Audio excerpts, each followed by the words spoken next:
I bought the Suzuki GSX-S GT after a 1 hour test ride, at which point I'd learned basically the same as you will learn by watching most of the reviews online.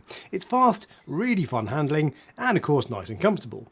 But now I've spent a significant amount of time on it, I have of course learned a lot more about what it's really like to live with, in particular how sporty it is versus how comfy it is on longer rides. So today I'll tell you my experiences, both good and bad, after 750 miles in the saddle.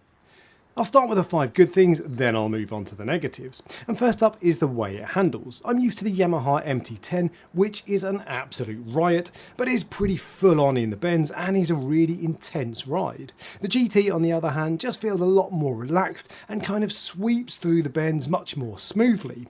Now that might sound less exciting than something like an MT-10, but it's not worse as such, it's just different and I really enjoy the way it handles. You can tell it's a sport-focused sports tourer and it's definitely one you'll enjoy riding on twisty roads.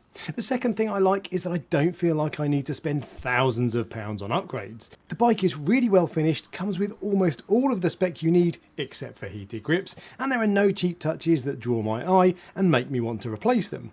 Now some bikes have cheap looking plastic fairings or super dorky looking mirrors, but the GT is generally covered in classy looking gloss plastic and just looks right straight out of the box. The one exception is the cheap plastic ignition surround, but that's pretty much hidden out of the way, so it's not exactly a deal breaker. Number 3 on the list of pros is the fuel range. I've filled up 4 times now and I've got between 170 and 190 miles per tank. That's more or less range to empty, and the LCD display has read less than 10 miles when I've filled up each time, and I haven't really explored the full power band as I've only just completed the first service, so no doubt that will drop a little when I open the bike up a little bit more often. But it's nice to know that I can get the thick end of 200 miles per tank if I'm on a long journey, not just out for a Sunday blast. Next up is another practical point in that I find it a really relaxed ride when you want it to be. Now don't get me wrong, it really is an animal at the top end of the rev range, but the engine really suits the sports tourer life. Because most of the power is up top, it's much more relaxing below 6 grand, which is where you spend most of your time when pootling around town, so it doesn't feel like hard work to ride around more slowly, and importantly, it doesn't encourage you to ride too fast when you only want to sit at 30 or 40 miles an hour. Now of course, as an inline 4 it is naturally a smooth engine, but Suzuki have nailed the fueling which many manufacturers struggle with Euro 4 and 5 bikes. My old Triumph Scrambler 1200 and MT-10 for example had much snatchier throttles, especially from standstill, but not so on the Suzy, and that is helped by the low RPM assist feature, which basically stops you from stalling if you release the clutch a little too quickly. Now it's easy to scoff at something like low RPM assist and to think of it as a feature that belongs on a beginner's bike, but I actually really like it, especially when you're just pulling away from your house on a cold winter's morning, and it's one of the many things that makes this bike an excellent lady in the streets, freak in the sheets type bike. And the final thing I like is the tyres, suspension and brakes. And the reason I mention all these together is because they are the 3 areas that are most criticised in reviews, but I find them absolutely fine. I'm not saying the reviewers are wrong, and I'm sure more sophisticated riders than me will agree that they are limited, but for an average rider like me, I don't find myself thinking I need to upgrade any of those parts, as they all seem to do a perfectly good job for moderately aggressive road riding. And if I hadn't watched the other reviews, I don't think I would have even thought about those areas. But it's not all good, so here are the 7 things I don't like. And I'm going to start with a biggie. I'm not finding it especially comfortable. Now I need to caveat this because ergonomics are very personal to each rider. I'm 6'1", so if you're a different height or have different length arm or legs, or are younger or fitter, then you might feel differently, and I've only done 1 long ride of 200 miles. But on that 1 long ride I got shoulder pain after just over an hour that didn't go away, and I got the same when I rode it for an hour and a half a few weeks later. Now it was really uncomfortable and I don't think that's something I'm going to get used to, so I need to try a few things to try to fix that, and I'm going to start by installing a set of these offset bar risers to see if that helps.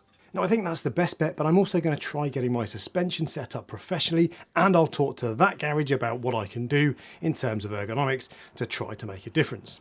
And on top of the neck and shoulder pain, the seat is really hard and there's no option for a factory comfort seat. There is what Suzuki call a style seat, but it makes no difference to comfort whatsoever. So for now, I've bought this Comfort Air seat cushion, which I'm yet to test out. So for now at least, I find the ergos and seat of the Suzuki less comfortable than on my Yamaha MT-10, and the only thing it does better touring wise than the MT-10 is wind protection.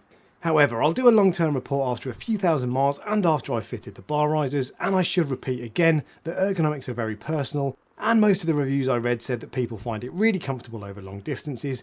So all I'm really saying is it's probably worth doing as long a test ride as possible, and if you could get an hour and a half out of the dealer, you'll find out if you feel the same experience as me.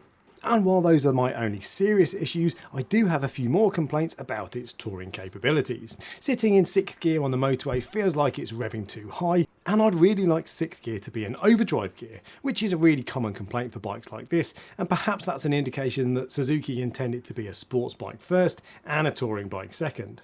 Away from that, I also find the cruise control quite jerky, and it shoves me forward when I engage it, and the dash doesn't display the target speed you've set cruise control at either, which I do find irritating, although that target speed is briefly displayed when you press the resume button. The engine is also a little buzzy at certain revs, not so much that it's uncomfortable as such, but I do find it a little distracting at times when I focus on it, and I had a numb right foot after my so-long journey. It's not as bad as some inline 4s I've ridden, like the first gen BMW S1000 XR, but it's definitely worth mentioning, and if you find yourself naturally sitting at a speed where the engine is buzzy for long periods, it could get very irritating. And finally, in terms of its touring chops, I found the stock screen to be about a 7 out of 10. It was nice and quiet, and it did do a reasonable job of wind protection, but I didn't feel it encouraged me to sit at 90 miles an hour on the motorway, which is what I really like in a touring bike. So to get around that, I've fitted this huge screen. I've only had it a couple of days, so I'll report back when I've had it a little longer, but my initial impressions are that the wind protection is much improved, albeit at the cost of a little bit more wind noise. Moving away from comfort though, and there are a few other negatives. Because it's an inline 4, not a lot happens below 6,000 RPM. And as I said earlier, that power delivery does make it relaxing at low speeds and exciting when you pin the throttle above 6 grand, but I absolutely love more torquey bikes with strong low and mid-range pull, especially for road riding, and even the Kawasaki Ninja 1000 SX I tested had noticeably more usable power thanks to its slightly larger engine capacity. Now that's not really a criticism as such, it's just the nature of the engine on the GT, and the rest of what I don't like is firmly in the minor irritants category. The low fuel light is very subtle, it kind of fades in and out gently as if it's trying not to bother you, when really you want it to pop up really clearly so you notice it straight away. And that means that it's easy to miss when it comes on, so you have to pay a little bit more attention to your trip meter. And because it's quite a long bike, wheeling it around by hand is a little awkward, and I find it has quite a wide turning circle, which feels a little bit cumbersome on my driveway, especially given it's a reasonably heavy bike.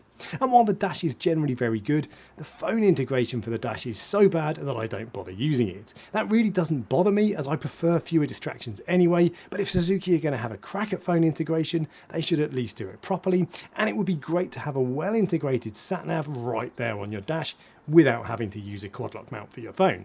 And finally, I hate that it has straight air valves for the tyres instead of 90-degree elbow valves. Now that's a small thing, but 90-degree air valves just make checking and maintaining tyre pressure that little bit easier, which means you end up doing it more often. Overall then, as you might expect, the positives will outweigh the negatives for most people. But for me personally, and in my particular frame, the comfort levels do give me concern at this stage. The bike is of course on the sporty side of sports touring, and I wasn't expecting Goldwing levels of comfort, but I do expect to be able to jump on it and ride for 200 miles without thinking twice, and that's not currently the case for me personally. But I'm really hoping that the bar risers will fix that, so I'll report back in due course. And let me know in the comments what you think. If you have one, do you find it comfortable on long journeys? And are there other things that I haven't mentioned that you particularly like or dislike? And of course, if you enjoyed this video, make sure you like and subscribe. And until next time, ride safe.